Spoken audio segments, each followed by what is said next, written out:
dia de hoje, com a internet, com tudo, ele é muito mais extenso do que o Shulchan Aruch. Ele trata de temas que o Shulchan Aruch, que é o livro de leis mesmo, o código de leis que a gente tem hoje em dia, não chega a tratar. É impressionante. É impressionante. Então o que ele fez? O mega trabalho dele foi pegar, ele organizou toda a Torá em 14 grandes temas. Esses 14 grandes temas, tá?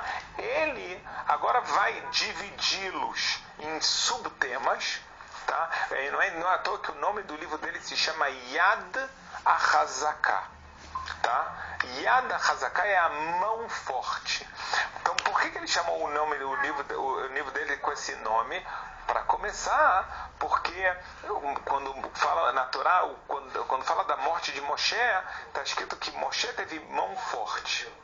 Então, e ele também era Moshe, mas Yad é Yud com Dalet, 14. São 14 livros. Tá? Então ele pega eu falei, pega 14 temas, esses temas ele divide em subtítulos e depois ele pega cada um desses subtítulos, tá? E ele vai ter um livro que se chama Zmanim, tempos. Dentro do Zmanim, então vai ter as leis de Pesach, as leis de Shabat, as leis de Rosh Hashanah, vai ter um monte de leis. Então são subtítulos, entendeu? E agora ele vai trazendo Shabat, vai ter tantos capítulos de Shabat no Maimônides. Pesach vai ter tantos capítulos de Pesach no Maimônides e assim por diante. Então o que ele fez realmente foi uma ordem na Torá oral.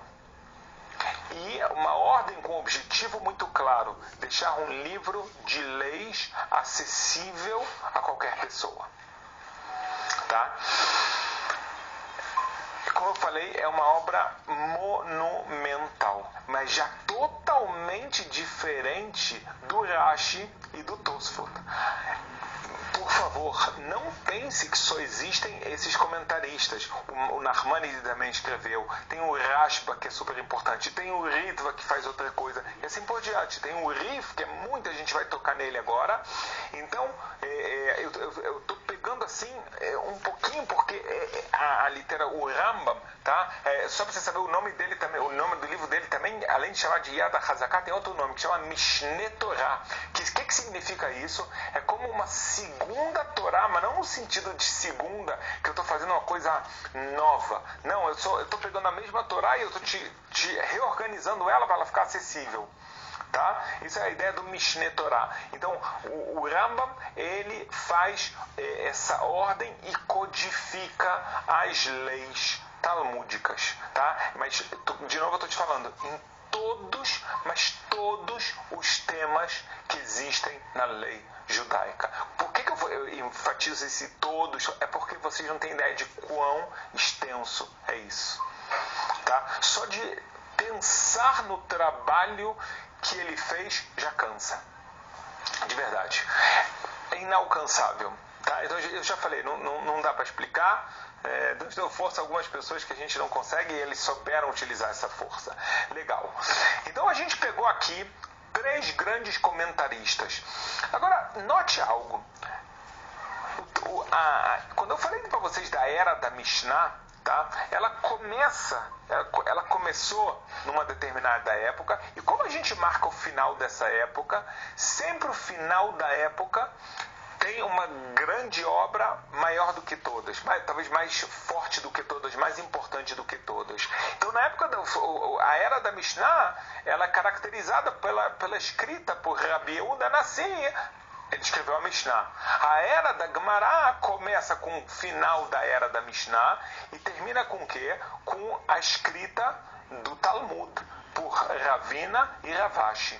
E a época dos Rishonim, você fala, Rabi, você acabou de falar do Rambam. Não é. Por quê? Porque essa é uma época mais longa. Tá? Ela vai... o Rashi faleceu em 1104, só para você ter uma ideia. Ele viveu 70 anos e ele... mas essa época vai até a gente... não me pega no pé exatamente, mas vamos falar até mais ou menos 1500, mais ou menos. Tá? Estamos falando de uma época bem longa, tá? E o Rambam, ele está em 1200 e pouco. Tá? Quer dizer que ele não é o final. Então, não é que o Mishneh Torah, a Yad HaZakah, o livro dele de leis, é o final. O final dessa época é caracterizado pelo livro de leis judaico, tá? Que é realmente na interseção entre os Rishonim, os primeiros sábios, e os últimos sábios. Essa interseção, ela é feita pelo Rabi Yosef Karo, mas calma, ainda a gente não vai falar sobre ele, que ele já é considerado, ele é bem considerado na fronteira, mas um pouquinho mais pelo lado dos últimos sábios, não dos Rishonim. Mas para eu chegar nele, eu quero trabalhar com você uma coisa muito importante. Pensem só, o Rambam, ele tinha os rabinos dele, tá? Depois ele foi o grande rabino não só da onde ele viveu, mas influenciou muito mais o mundo judaico, tanto que, como eu falei para você antes, os iemenitas se consultavam com eles. Os iemenitas, até o dia de hoje, para muitos dos iemenitas, o seu livro de lei é o Mishneh Torah. Para os Ashkenazim e os Sfaradim, não. Mas calma, a gente vai ter que entender esse processo. Vamos lá. Os judeus estão muito espalhados. Não tinha internet nessa época, tá? Já começa a ter cada vez mais livros, graças a Deus. No começo, então os Ashkenazim conhecem os sábios Ashkenazim, eles conhecem quem está na região, tá? Então eles vão começando a seguir as leis de acordo com o que os seus grandes sábios falam. Já os Sfaradim vão seguindo as leis de acordo com o que os seus grandes sábios falam, tá? E você vai ter muitos sábios grandes de um lado, muitos sábios grandes de outro, e não muito contato entre eles. Agora, começa a haver uma pequena mudança. Um dos sábios, Rabbeinu Asher, que ele era Ashkenazi, ele acaba indo para os países dos Sfaradim. E ele tem, não vou te falar exatamente que ele é o primeiro, mas o primeiro famoso que a gente sabe que teve contato com os sábios Sfaradim, com as escritas deles, e ele falou, uau, tem coisas que eles estão escrevendo diferente do que os Ashkenazim. E ele faz agora um livro trazendo isso, tá? Mostrando como o Rambam entendeu o trecho do Talmud, como o Rashi entendeu, como o Tosfot entendeu e outros sábios. Ele começa a fazer um trabalho fascinante. E agora fica a grande questão. Por quê? A Torá, e agora presta muita atenção. A Torá, cada versículo, ela tem 70 faces de ensinamentos. Tá? De ensinamento você pode chegar a muito mais do que 70, mas você tem 70 faces que são portas de ensinamentos de cada versículo. Tá? Isso se chama em hebraico Shivim Panim la Torá. 70 faces da Torá. Tá? Quando eu estou falando dessas faces, são todas faces de coisas que a gente está seguindo seguindo a Torá, não está inventando coisa nova, tá? São coisas que Deus ensinou para Moshe. Fantástico. Agora, o que acontece? Dessas 70 faces, é difícil uma pessoa saber todas, né? E agora pode ser também que ela recebeu de transmissão do seu rabino alguma. Talvez ela nem consegue lembrar de todas, e ela fala, vamos falar que ela consegue lembrar algumas ou uma, e ela fala, uau, então essa é a explicação desse versículo, significa que a lei judaica é essa. Só que tem outro sábio, outro grande sábio, que ele também já não conseguiu lembrar as 70. E o que ele recebeu foi outra. E as duas são verdadeiras. Mas ele fala, mas a lei... Pode até ser ele falava, o que aquele sábio está falando é verdade, mas a lei é como eu estou falando, é essa face que eu recebi do meu rabino. Outro cara fala, não, mas a lei é como eu estou falando, porque eu recebi isso do meu rabino. Antes, né, desse tema complicado, Os rabinos, tá? Quando a gente vai na época dos gênios, dos Geonim, na época dos Amoraim, na época da Gemara, ainda, quanto mais antes, não tinha essa dificuldade. Era muito claro a lei. Vou te dar até um exemplo, tá? Dois grandes sábios da época da Mishnah são Hillel e Shammai. Você sabe quantas vezes eles discutiram, ou seja, eles têm temas que eles não concordaram um com o outro na lei? 3 temas. Sábios gigantes. Os alunos dele, tem um monte de temas que eles discutem. Então acaba tendo os alunos de Hillel e os alunos de Shammai que estão discutindo o tempo todo. Mas os mestres não eram assim. Então a gente está falando de uma queda de geração prevista na Torá. A Torá escreve isso. A Torá fala que realmente vai acontecer algo assim, e a Torá, Deus ensinou a Moshe a transmitir como se faz a lei nesses casos. Eu não tenho como entrar nisso agora. Se quer estudar comigo para o Rabinato, quando a gente estuda para o Rabinato, parte do que a gente faz é aprender isso. Aprender a saber a lei judaica. Voltando, então, existem essas faces, e realmente, eu me lembro até mesmo quando eu estava estudando, fazendo as provas para o Rabinato, são provas, cada prova é maior do que o vestibular, cada uma das provas, tá? Maior do que o vestibular todo. Eu fiz vestibular, eu sou economista pela FRJ, né, que você tem que estudar tudo, cada prova é muito mais extensa. Isso é para ser rabino, e depois tem outras provas, mas vamos deixar por aí, tá? Isso pelo Rabinato de Israel, tá? Que realmente é o diploma mais difícil do mundo de rabino.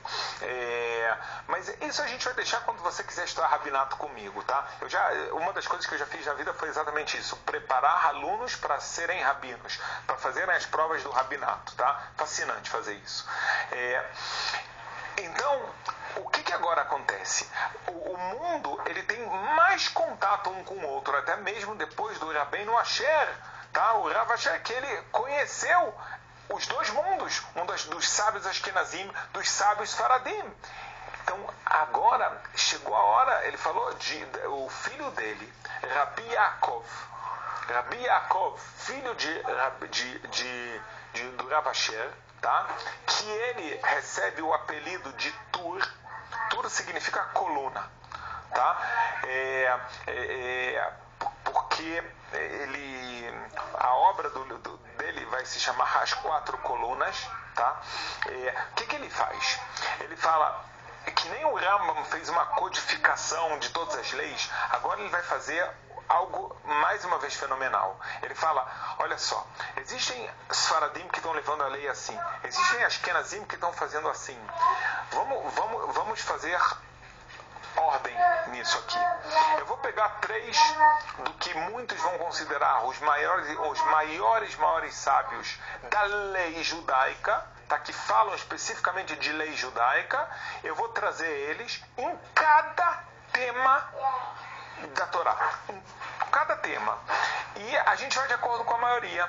Quem são os 3 sábios, tá? Um eu falei para vocês, é o Rambam, o Maimônides. O outro é o pai dele, o Rosh, Rabbeinu Asher, e o terceiro, vem antes dos dois, é o Rif, Rabi Yitzhak Alfasi. Sabe, de curiosidade, o Tur, ele vem da comunidade Ashkenazi, mas o Rif e o Rambam são os Faradim. O pai dele é Ashkenazi, que conheceu os Faradim. E ele fala, olha só, essas são as 3 maiores luminárias que a gente tem de leis, tá? Essa era a opinião dele. Então ele falou, eu vou pegar agora todos os temas da Torá, de leis, todos. E se os 3 concordam, então fica fácil falar que a lei é essa. Quando não os 3 concordam, a gente vai de acordo com a maioria. Tá? Então, ele se baseia na sua obra de Alahá, tá? Nesses 3 grandes sábios. Ele faz 2 coisas, então, o Tur, tá? O Rabbeinu Yaakov.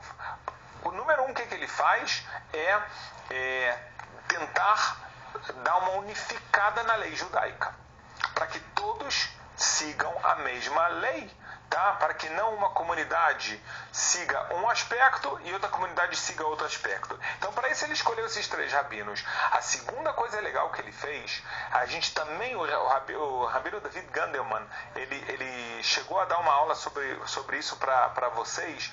Ele dividiu os temas da lei judaica em 4 colunas, como eu falei. Tá? Uma coluna que trata das leis do dia a dia, contando o Shabat, contando o início do mês, contando as festas. E isso se chama Orach Chaim, o caminho da vida. Ele faz outra parte que vai tratar das leis relacionadas a homem e mulher. Tá? Isso se chama Even Haezer, a pedra da ajuda. Tá? Eu não vou explicar agora o motivo, porquê, mas vamos lá. O terceiro, ele fala das leis monetárias, Roshen Mishpat. Finalmente ele traz uma 4ª coluna que trata de tudo que sobrou. Que tem as leis de kasher, os animais, de como é feita a shritá, o abate. Ele traz as leis de conversão. Ele traz as leis de tzedakah, de caridade. Ele traz lá as leis de luto, de pessoas enfermas. 1000 coisas, tá? São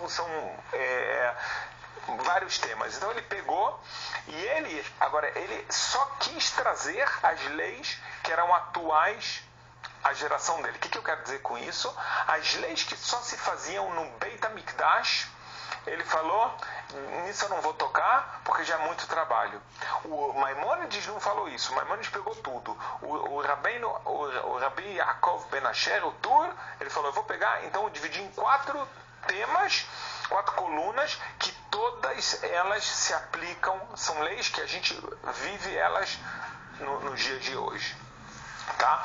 Então, essa foi a grande obra dele. E ele começa eu falei que ele pega 4 grandes colunas, eu expliquei quais são. Também aqui ele divide cada uma dessas colunas em títulos e subtítulos. E aí ele começa a escrever capítulos e parágrafos. Vamos falar que ele vai pegar o capítulo que vai tratar da reza da manhã. Aí ele vai trazer um monte de parágrafos sobre essa reza. E ele, já trazendo a lei baseada nos 3 grandes rabinos, e no final das contas também alguma coisa dele, tá? Ele também dava a opinião dele, então às vezes ele fala, olha, mesmo que nesse caso o Maimônides fala assim, a minha opinião é que tem que ser assado, tá? Por que eu estou tratando dele também? Porque esse livro é a germinação da próxima obra que a gente tem que tratar, que é o Shulchan Aruch. Shulchan Aruch em hebraico significa a mesa posta, que é o livro mais importante de leis que a gente tem até hoje em dia. Tá? O livro mais importante de leis, não vou te falar que ele é o único, a gente vai entrar nisso, mas o Shulchan Aruch, ele se baseou totalmente no que o Tur escreveu. O que ele vai fazer? Ele vai ampliar esse trabalho. Mas a primeira coisa por isso que eu trouxe até aqui, até o Tur, para falar, olha, a gente está chegando agora no final, começando a chegar no final da época dos Rishonim, dessa era de sábios, e aqui está germinando um livro muito importante, porque ele vai ser a base da criação do código judaico de leis. Vai ser realmente o Shulchan Aruch, tá? Essa mesa posta, ela tem as mesmas colunas do livro que é o Tur, as mesmas colunas, e não como se isso não bastasse, tá? E de propósito ele fez isso. Ele utiliza os mesmos títulos e os mesmos subtítulos, tá? Até aqui, então, a gente trouxe a época, especialmente dos Rishonim. Eu quero, talvez, terminar essa época te falando que eu expliquei especialmente que existia muito já a necessidade dos comentários, a necessidade de entender o Talmud de uma forma mais profunda, como fizeram os Tosafot. A gente trouxe o Maimônides, que traz a importância de codificar, e finalmente a gente trouxe o Tur, o Rabi Yaakov Ben Asher, para mostrar que aqui está nascendo o Shulchan Aruch. Mas, eu não posso deixar de falar, porque dá uma impressão, então, que eles foram exegetas, e eles foram,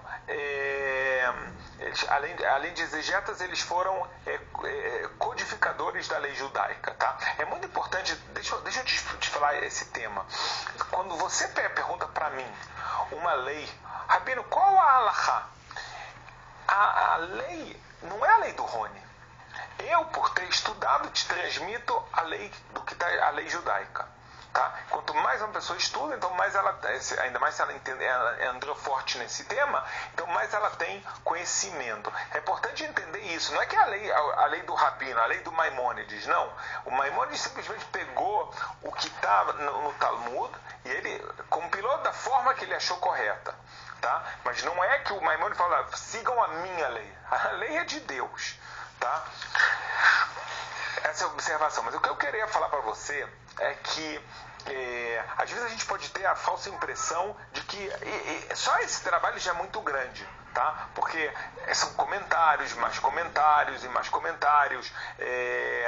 seja do Talmud, seja da Torá, tá? É fascinante, tá? Hoje em dia a gente tem livros que trazem, por exemplo, a gente tem Pentateucos, Humashim, que a gente fala em hebraico, que eles já trazem vários comentaristas dos Rishonim na mesma página, para você pegar um versículo e você já saber o que o Rashi fala, o que o neto dele, o Rashbam, falava, o que o Nachmanides falava, e outros sábios foram, e etc. Tá? É muito legal isso. É a mesma coisa com relação ao Talmud. Mesmo que uma página de Talmud, a gente falou, tem o Talmud, e vai ter o Rashi, vai ter o Tosfot, normalmente vai ter mais um comentário. Tem livros que vão te agrupar os comentários dos Rishonim no mesmo livro para ficar mais fácil o acesso, tá? Eu quero terminar te falando um monte de coisas, então não sei se eu vou terminar assim, mas agora falando sério, esses sábios também estão preocupados com a fé judaica, tá? Então, deixa eu dar alguns exemplos para vocês do que está acontecendo também. O Maimônides, que faz o comentário da Mishnah. O Maimônides, que faz o Mishneh Torah, codifica todas as leis judaicas. Esse mesmo Maimônides, tá? Ele está respondendo perguntas de leis judaicas para o mundo todo. E esse Maimônides, ele também está tratando de temas de fé. Ele tem escritos, tá, que vão tratar da fé judaica. Ele vai ter alguns escritos assim. Então ele está muito preocupado também. E uma das coisas muito famosas que sai do Maimônides são os 13 princípios de fé do judaísmo. Tá? O que são esses 13 princípios de fé? O Maimônides, ele já na época dele estava preocupado de pessoas que podem falar. Quando a gente fala de judaísmo, a gente fala o que Deus deu a Moshe, Torá escrita, Torá oral, e by the way, é o que a gente está fazendo nesse ciclo de aulas sobre esse tema. Tá? Então, o que está acontecendo? A gente está falando que o que a gente está tratando é algo divino, né? São as leis que Deus deu, foram transmitidas, explicadas pelos sábios e assim por diante. Então, o Maimônides já estava com medo de pessoas falaram, olha, para mim isso aqui é legal que tem judaísmo assim, mas agora para mim eu acho que o Shabat da Torá tem que ser na quinta-feira. Tem que ter Shabat, mas é na quinta. Porque me convém mais ou porque eu entendi assado, assim. E começar com um monte de modificações, tá? Um monte de coisas diferentes. Então o que veio Maimônides? Ele faz o copyright da religião judaica. Ele fala quais são 13 princípios, que isso é o que define o que é judaísmo. Tá? Quando uma pessoa quer se converter, a primeira coisa que eu ensino de forma profunda, não ler nem decorando, são os 13 princípios judaicos. Eu me aprofundo muito quando eu explico isso. Tá? Porque essa é a base de tudo. Quando você sai dos 13 princípios, então o Maimônides ele está preocupado com isso. Outros sábios estão preocupados com a transmissão da Kabbalah, por exemplo, Nachmanides. Então vão ter filosofia. Essa época ela é mais rica do que eu falei até agora. Mas isso a gente continua falando, se Deus quiser, outra vez. Mais uma vez, que alegria a gente tá. Nossa aula é cheia de conteúdo, é tanta coisa. Fico muito feliz de poder estar contigo, tá?